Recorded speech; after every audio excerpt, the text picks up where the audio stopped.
ओम शांति। आज हम आप लोग को सृष्टि चक्र के बारे में बताएंगे। सृष्टि चक्र 4 युग का होता है, ये तो मालूम ही होगा। जैसे कि कोई भी दिन रात का देख लीजिए या मौसम का देखिए, उदाहरण के रूप में आपको बताते हैं। हर चीज में 4 पड़ाव होता है। जैसे एक दिन में सुबह होता है, फिर दोपहर होता है, फिर शाम होता है और फिर रात होता है। 4 समय हुआ। उसी प्रकार मौसम में भी देखिए, ठंडी आती है, फिर गर्मी आता है, फिर बारिश आता है और पतझड़ आता है ना। तो इसी प्रकार हमारा सृष्टि का भी 4 युग है, जिसमें चारों युग को बांटा हुआ है। एक युग 1250 वर्ष का होता है और दूसरा युग भी 1250 वर्ष का होता है। अर्थात हमारा सतयुग 1250 वर्ष और त्रेता युग भी 1250 वर्ष का होता है। फिर द्वापर युग भी 1250 वर्ष का ही होता है और कलयुग भी 1250 वर्ष का होता है। टोटल कितना हुआ? 5000 वर्ष का एक युग होता है, मतलब एक कल्प होता है। जैसे कि एक दिन में 4 वक्त है, सुबह, दोपहर, शाम, रात। उसी प्रकार हमारा सृष्टि में भी 4 युग हैं। अब चलिए जानते हैं इस युग सब के बारे में। सतयुग में देवी देवताओं का दुनिया है, वहाँ पर बहुत ही सुख है, हर चीज का वहाँ पर संपन्न है, खुशी है, कोई भी किस्म का दुख तकलीफ कुछ भी नहीं है। वहाँ पर बहुत ही आनंदित जीवन होता है, कोई किस्म का परेशानी वहाँ पर नहीं है, क्योंकि हर एक आत्मा वहाँ पर शक्ति से भरपूर है, क्योंकि देह भान नहीं है। हर एक आत्मा को यही अनुभव है कि हम आत्मा है। तो आत्मा वहाँ पर फुल्ली चार्ज है, क्योंकि अभी अभी परम धाम से अपने घर से नीचे आया है पाठ बजाने के लिए, तो फुली चार्ज है। तो वहाँ पे कोई भी किस्म का दुख तकलीफ नहीं होता है। बहुत ही खुशियाँ भरी वो दुनिया है, जो चाहो वो खुद से ही प्राप्त कर सकते हैं, भरपूर शक्तियाँ होती है। फिर आता है त्रेता युग। त्रेता युग भी उसी प्रकार सतयुग के जैसा ही है, उसको भी सतयुग से ही जोड़ा गया है, परंतु थोड़ा सा कला वहाँ पर कमी आ जाती है, क्योंकि धीरे धीरे बैटरी हल्का सा ही डिस्चार्ज हुआ रहता है। तो वहाँ पर भी आत्मा को लगता है कि हल्का हल्का सा शरीर भान में आने लगता है। तो दुख तो नहीं है, फिर भी सतयुग में जो था वैसा नहीं, थोड़ा सा कमी आ जाती है, पर उसको कमी नहीं बोलते। वहाँ पर भी पूरा सुख संपन्न है, जीवन बहुत अच्छा है, कोई दुख रोग बीमारी कुछ भी नहीं है, अच्छा है। 1250 वर्ष और 1250 वर्ष ये तो बीत गया।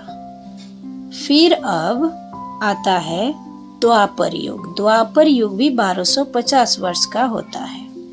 वहाँ पे क्या होता है, बैटरी आधी जितना बैटरी हम आत्मा का डिस्चार्ज हो जाता है, मतलब हम लोग का जो शक्ति है वो घट जाता है।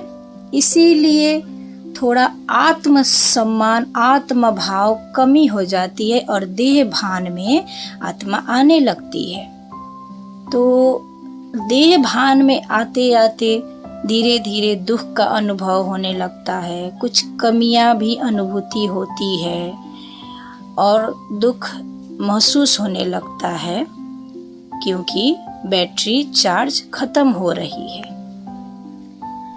और ऐसे ही चलते जाता है। फिर आता है कलयुग।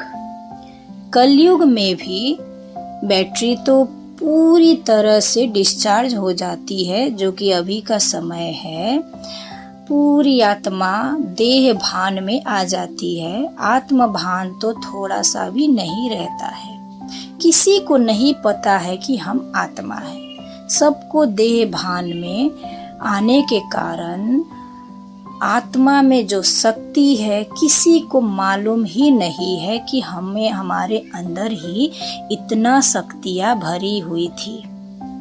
तो उसी के कारण विभिन्न किस्म का रोग, दुख, तकलीफ बहुत ही ज़्यादा चारों तरफ से ये सारे परेशानी आने लगती है कलयुग में।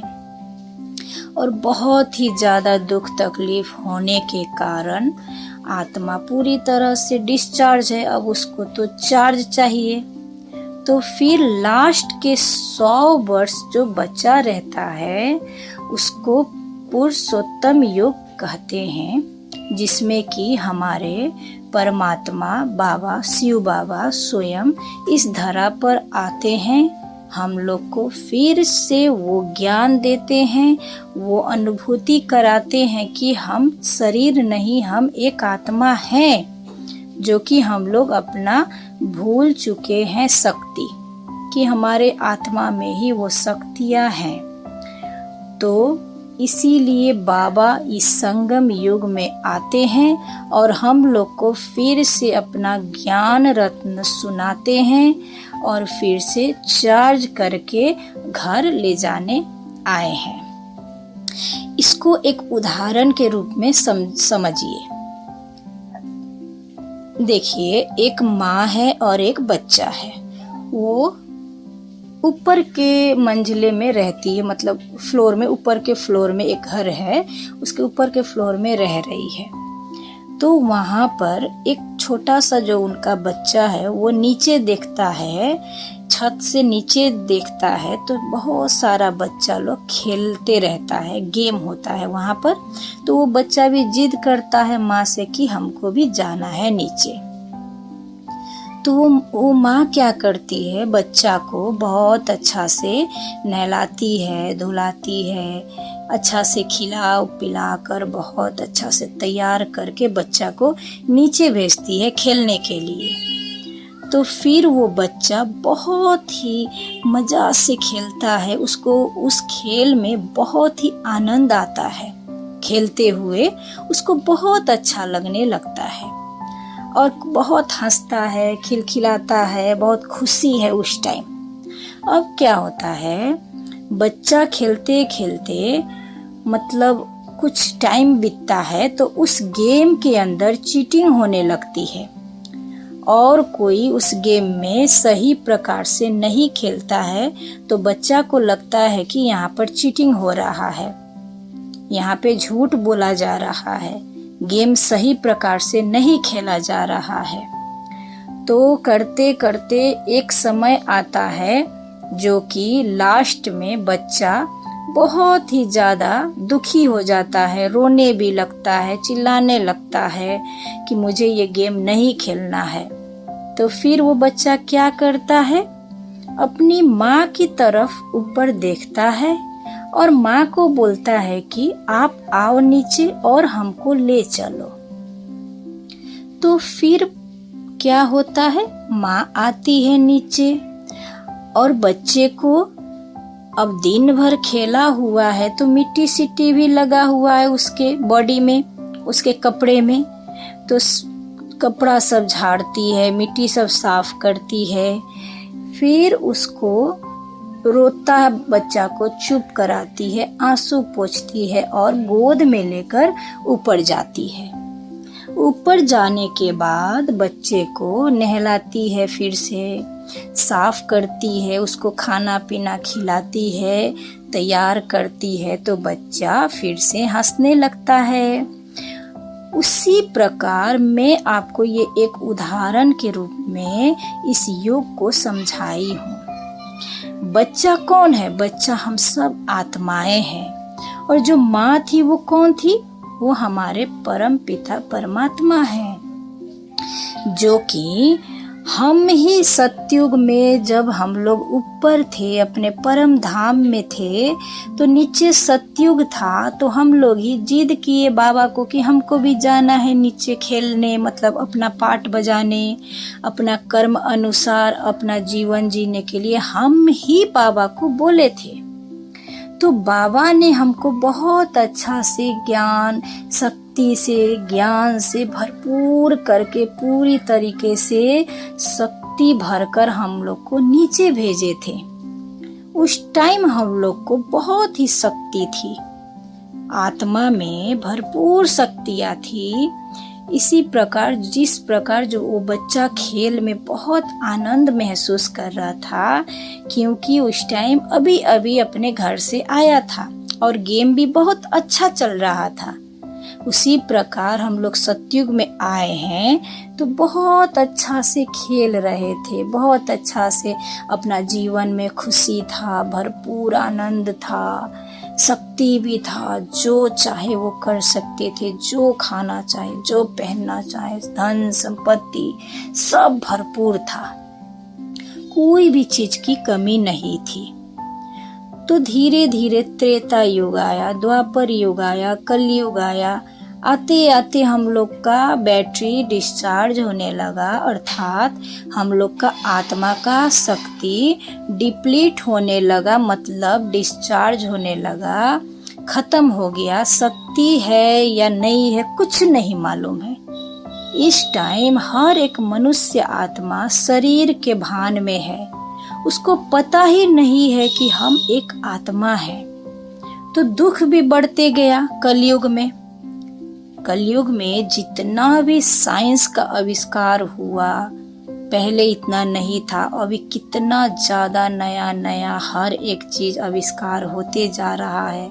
साधन के अनुसार तो हर चीज अच्छा होना चाहिए, परंतु और ज्यादा नुकसान और ज्यादा खराब क्यों होते जा रहा है? इतना ज्यादा इलाज, इतना ज्यादा साइंस का प्रयोग, इतना ज्यादा मेडिसिन, नया नया आविष्कार सब होने के बावजूद भी इतना रोग दुख क्यों बढ़ते जा रहा है? ये सोचने वाला बात है, क्योंकि हम ही जो थे, जो हमारे आत्मा में जो शक्तियाँ थी वो नहीं है। तो हम लोग को थोड़ा बहुत कुछ भी इधर उधर से करने से शक्ति तो नहीं आएगा, क्योंकि जहाँ चार्ज करना है, जिसको अच्छा करना है, वो मनुष्य को मालूम ही नहीं है। इसीलिए जितना भी ये कलयुग में रोग दुख तकलीफ, कितना हर तरफ से प्रकृति भी प्रदूषित हो चुकी है, प्रकृति भी साथ नहीं दे पा रही है। इस प्रकृति को भी हम लोग ही दूषित किए हैं सोच सोच के। ये कलयुग में बहुत ही मतलब खराब समय, खराब सोच, नकारात्मक सोच के कारण इस प्रकृति को भी हम लोग गंदा कर दिए हैं। चारों तरफ से दुख ही दुख बढ़ गया है, क्योंकि शक्ति है, आत्मा है, ये सब किसी को मालूम ही नहीं है। तो हम लोग बच्चा जैसे उस स्टोरी में जो हम बताएं, बच्चा लास्ट में रोने लगा, चिल्लाने लगा और माँ के तरफ देखकर पुकार रहा है कि आओ हमको ले चलो। उसी प्रकार हम लोग अभी के समय में बाबा सब आत्मा, सारे सृष्टि के आत्मा परमात्मा को पुकार रहा है, चारों तरफ खोज रहा है कि परमात्मा कहाँ है, आइए हम लोग को ले जाइए, इस गंदी दुनिया में हम लोग को नहीं रहना है। जो कि ये समय है, तो इस टाइम पर परमात्मा आते हैं, संगम युग बोला जाता है।